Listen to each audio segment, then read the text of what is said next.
ভাই কি বলবো, দুঃখের কথা। দুঃখে বুকটা ফেটে যাচ্ছে। এই নিষ্পাপ শিশুগুলা এত অল্প বয়সে যে দুনিয়াটা ছেড়ে চলে গেল, সত্যি মেনে নিতে খুবই কষ্ট হচ্ছে।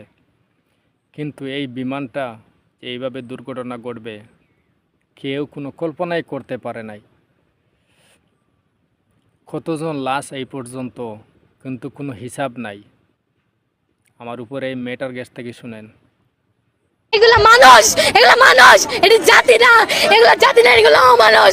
এটা দেখে না কেমনে মারা গেছে এগুলা। আমাদের যারা যাদের হারাই গেছে ওরা তো আর ফিরা পাইবো না। আমার তো কেউ হারায় নেই, কিন্তু আমি এগুলো দেখে সহ্য করতে পারতেছি না।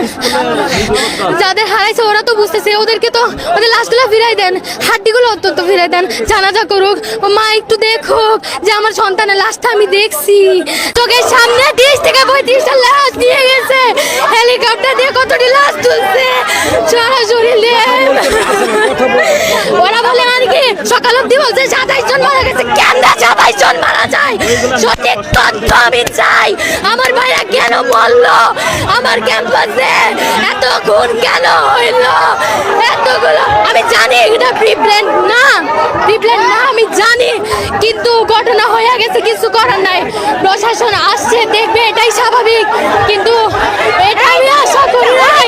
দুর্ঘটনায় 5 মিনিটের মধ্যে এখানে উপস্থিত হয়েছি, আমার বাসা পাশেই। আসার পর আমি যে সব মানুষ একদম অবস্থা খারাপ, 20-25 জনের মতো এখানে স্পটেড হয়ে গেছে। ওরা লাশ গয়লা পড়তেছে, হাড্ডি নিয়ে যাইতেছে, মানুষের কিচ্ছু নাই, শুধু মানুষের তুলে নিয়ে যাইতেছে। ওরা নাকি বলে এখন অব্দি 27 জন মারা গেছে। কিভাবে সম্ভব? এখানেই তো 30 থেকে 35টা লাশ পড়ে গেছিল। ওরা কেন মিথ্যা কথা বলতেছে? আমরা জবাব চাই। এইগুলা কেন করতেছে? আমার কেউ মারা যায় নাই, কিন্তু আমার চোখের সামনে আমার ছোট ভাইগুলো মারা গেছে, বোনগুলো মারা গেছে।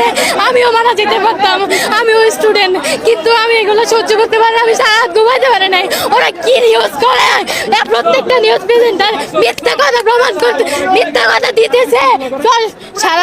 কালকে রাত 12টা অব্দি আমি কলেজে দাঁড়ানো, রাত 12টা পর্যন্ত শুধু পুলিশরাই এখানে ছিল, আর কিছু অভিভাবক ছিল, আর হোস্টেলে পোলাপান আমরা ছিলাম। আসার পরে কেউ ছিল না, কিন্তু আমি রাত 12টায় বাসায় যাওয়ার পরে 1টার দিকে এখানে অ্যাম্বুলেন্স আসে, চেষ্টা করে লাশ নিয়ে যাওয়ার পরে হোস্টেলে পোলাপাইন সবাই নামছে, আমরা আশেপাশে মানুষ আইসা পরে আটকানো হয়েছে, কিন্তু ঢুকতে দিছে। ওরা ওদের উপর যাতে চাপ না আসে, সমালোচনা না হয়, এগুলাই ফাইট করার জন্য আমাদের লাশগুলো গুম করতেছে। কিন্তু তাহলে তো উনি এই আফসোস নিয়েই মারা যাইবে। আমি আর সহ্য করতে পারতেছি না। আপনারা কি নিউজ দেন?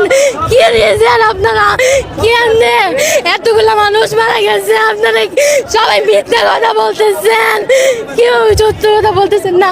সেনাবাহিনী আমার শিক্ষকদের মারছে, আমার শিক্ষকদের মায়েরা রাখে নাই, স্টুডেন্টদের গায়ে হাত তুলছে সাংবাদিকদের সত্য কথা বলার জন্য। ওরা আমাদের গায়ে হাত তুলছে, কেন তুলবে? আমাদের ক্যাম্পাস, আমরা সঠিক তথ্য দিব। ওরা কিসের রাইট নিয়ে আসে আমাদের গায়ে হাত তোলার? ওদের কিসের রাইট? ওদের বিচার করা উচিত। তবে প্রশাসন এখানে থাকবে, এটা স্বাভাবিক। আমাদের স্লোগান কিছু ভুল আছে, ওগুলোর জন্য আমি দুঃখিত, আমার তরফ থেকে সবাই দুঃখিত। এগুলো হাইড করার জন্য, যাতে ওদের সমালোচনা না করে এই যে এত বছর পুরনো চলতেছে, এগুলোর জন্য অ্যাম্বুলেন্স বেরোতে পারতেছিল না, গাড়ি কোনো প্রটোকল বেরোতে পারতেছিল না। হাজার লাখ মানুষ, আমি নিজে এনে উপস্থিত ছিলাম, এনে অনেক মানুষের দল ছিল। মানুষ হাসতেছে এইসব ভিডিও, ওরা ভিতরে দেখে না কেমনে মানুষগুলো মরছে। ওরা বাইরে দাঁড়াতে বলে আমি ভিডিও দেখতে আসছি, এনে যে আগুন লাগছে আমি দেখতে আসছি। এগুলো মানুষ, এটা জাতি না, এগুলো অমানুষ।